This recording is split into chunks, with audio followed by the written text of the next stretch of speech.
Христианские притчи. Наследие святых отцов. Абсолютная вера.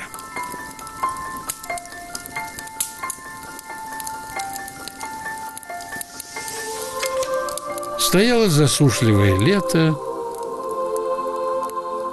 и крестьяне, жители небольшого поселка, были обеспокоены тем, что будет с их урожаем.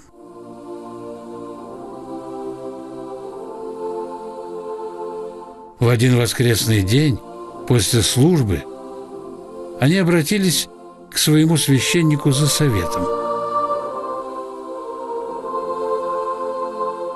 «Отец, мы должны что-то делать, или мы потеряем урожай. Все, что от вас требуется, это молиться с абсолютной верой».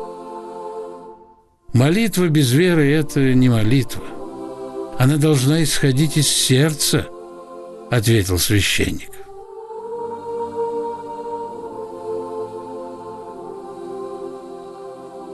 Всю следующую неделю крестьяне собирались дважды на день и молились, чтобы Бог послал им дождь. В воскресенье они пришли к священнику. «Ничего не получается, отец.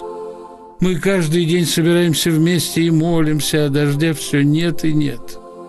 «Вы действительно молитесь с верой?» – спросил их священник.